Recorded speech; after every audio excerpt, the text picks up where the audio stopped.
As we continue on in the Sermon on the Mount, we're going to be talking about storing up our treasures. Let's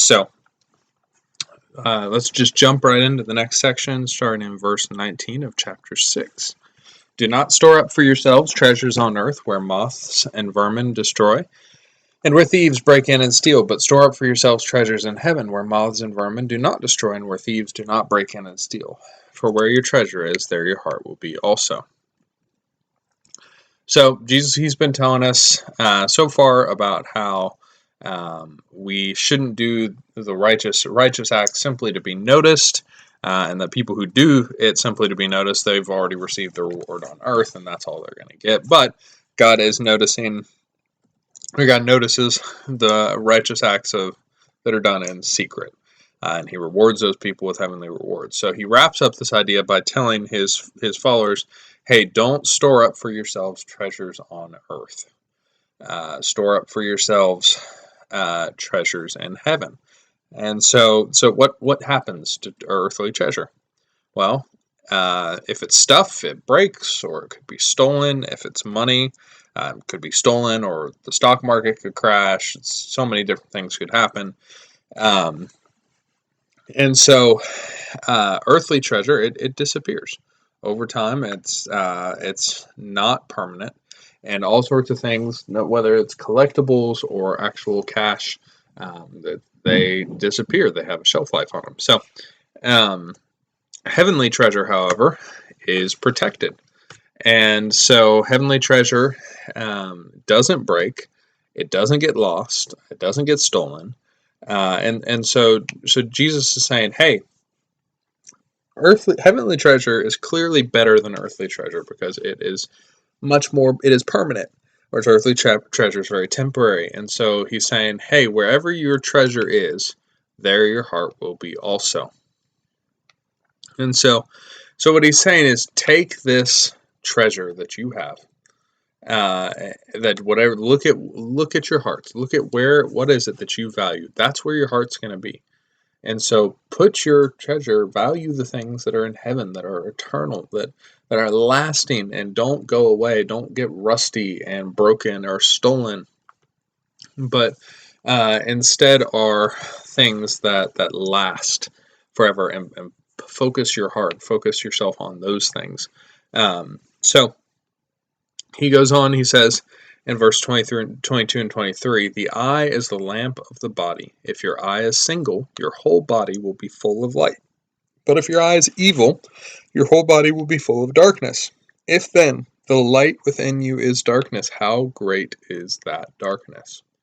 So let's break this down. So he kind of uses some weird words, and if you look in other Bible translations, you'll see this is a little strange. I actually mixed in a couple other translations with the NIV here, simply because the NIV and most translations I found didn't do a good job of actually literally translating what this passage was saying, and so there's a reason. We'll break that down. But he starts off, he says that the eye lets light into the body. It's the lamp of the body, right? So think of your eyes as windows, and inside, everything you see comes through your eyes. You see things because of light, and so the eye lets in light to the body. That's what he's saying. And so he says if your eye is messed up, it can't let in light, right? If I now cover this eye or it goes blind, now it stopped letting in light. And so the point is, he says, if your eye's messed up, it can't let in light. And then he uses this phrase, the single eye. It says, if your eye is single, your whole body will be full of light. Now, what on earth does the single eye mean? Single eye means an eye that isn't seen double or focused on multiple things. Now, a lot of translations just say good eye, but I think single eye actually brings with it a little more depth. If you're seeing two things at once, if your vision, if you have astigmatism that causes things to go kind of crazy in your eyes, you're seeing multiple things. Those things are pulling your focus away from the thing that you need to be seeing. And so a single eye, what he's saying is a single eye it's a healthy eye, it's a good eye, it's an eye that focuses only on one thing. So Jesus is saying that we should have our eyes focused only on earning heavenly treasure. only on those things. And if our eye is evil, your whole body is going to be full of darkness. All right. So he says that if then the light within you is darkness, how great is that darkness? Okay. So in order to understand this, I want to read for you another thing, because this term "eye is evil," you sort of can understand at a base level, but I want to read for you another passage in Matthew chapter 20, a parable that Jesus tells, and he's going to use the same phrase, and I want to look at how it's used in this passage, and then I want to kind of bring that back and apply that to this passage. So Matthew 21 through 15. For the kingdom of heaven is like a landowner who went out early in the morning to hire workers for his vineyard. He agreed to pay them a denarius for the day, and sent them into his vineyard. About 9 in the morning, he went out and saw others standing in the marketplace doing nothing. He told them, "Hey, you also go and work in my vineyard, and I will pay you whatever is right." So they went. He went out again about noon, and about 3 in the afternoon did the same thing. About 5 in the afternoon, he went out and found still others standing around. He asked them, "Why have you just been standing here all day long doing nothing?" "Because no one has hired us," they answered. He said to them, "You also go and work in my vineyard." When evening came, the owner of the vineyard said to his foreman, "Call the workers and pay them their wages, beginning with the last ones hired and going on to the first." The workers who were hired about 5 in the afternoon came, and each received a denarius. So when those came who were hired first, they expected to receive more, but each one of them also received a denarius.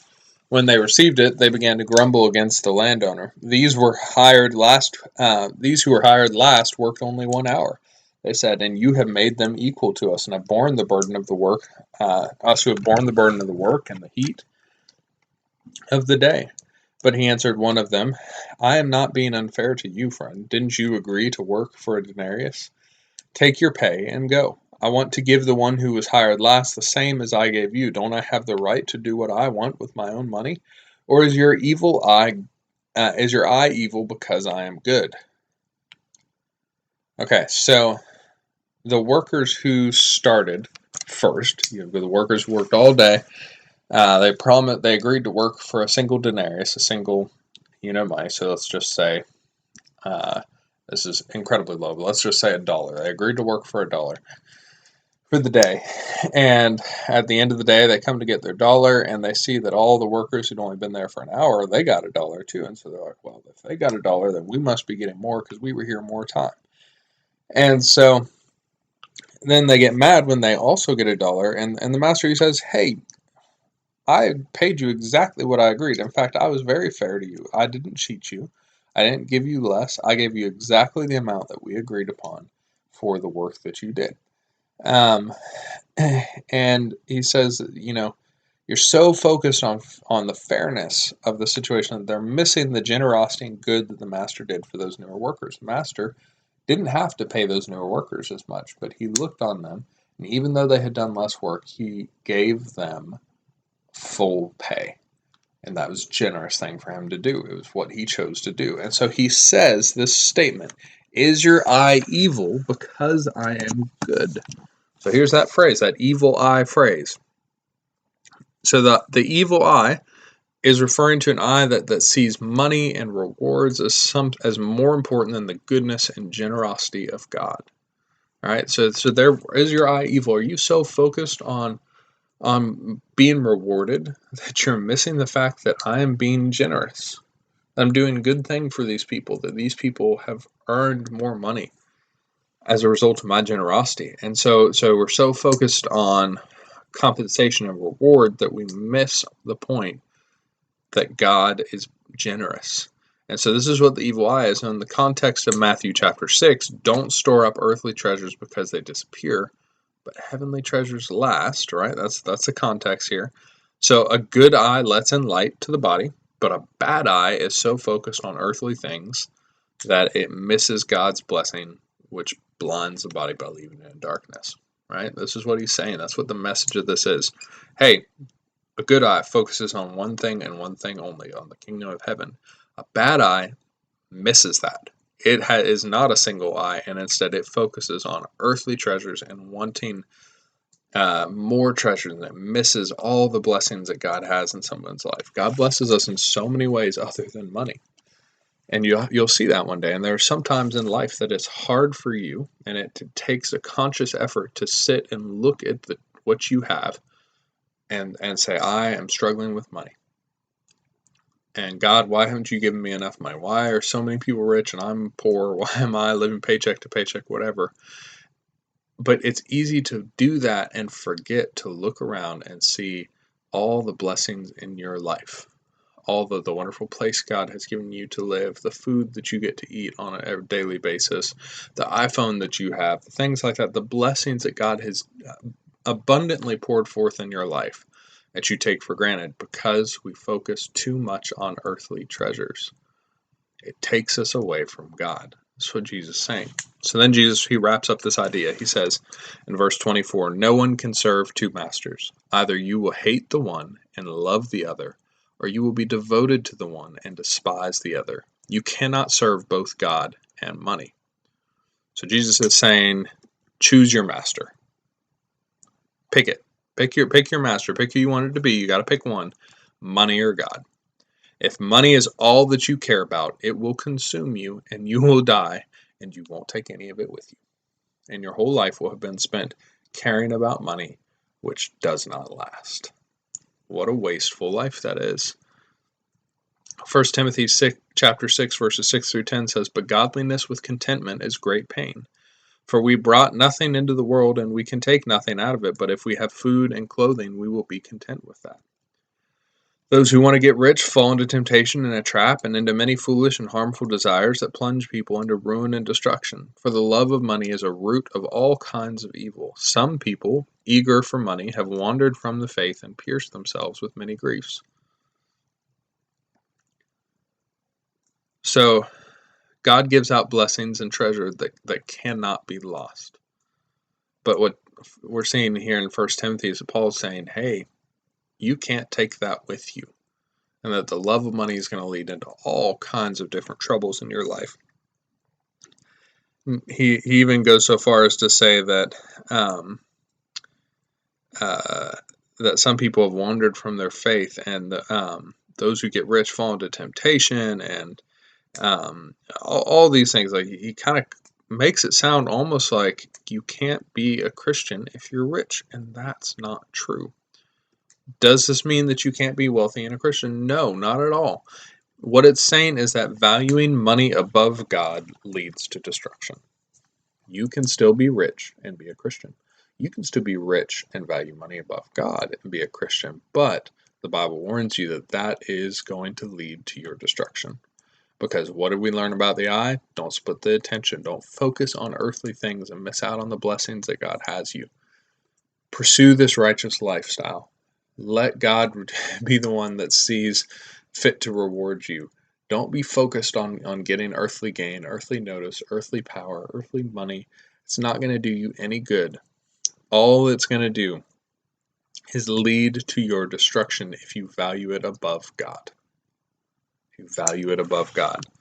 Matthew, another parable, the sower, Jesus says in Matthew 13:22, the seed falling among the thorns refers to someone who hears the word, but the worries of his life and the deceitfulness of wealth choke the word, making it unfruitful. Saying that these things, and Paul says the same kind of thing at the end of 1 Timothy there, the worries of your life and the deceitfulness of what? Of wealth can choke out the word of God and make it unfruitful. They can take your salvation and choke it out and make your life unfruitful and inconsequential. And they can actually get in the way and damage your relationship with God. Seriously damage your relationship with God. And it's going to keep your life from being effective. And so the question is this so easy? We look, many of you are not to the point where you're not adults yet. You're not paying many of your own bills. You may pay some, but you're not paying many of your own bills. A few of you have jobs. You start to see how much money disappears and how quickly. But what you don't realize is that one day it's not going to get better. It gets harder. It gets very hard, and it's very hard to trust God with those things. But here's the thing. What do we learn from this passage? don't pursue earthly wealth. Be diligent. Be a hard worker. Get a job that's as good a job as you can get, certainly. If it pays great, fantastic. If it doesn't, though, that's okay. And don't let your pursuit of money take away your focus from God. Let God always be first and foremost in your life. First and foremost. And so don't let that pursuit of getting rich quick, of being incredibly wealthy or powerful, those things are earthly treasures and they fade. Store up, invest in heavenly treasures. So I challenge you to think about where you're at. Think about how you view money. Do you pursue earthly treasures or heavenly treasures? Leave you with that question. As always, feel free to reach out if you have any questions.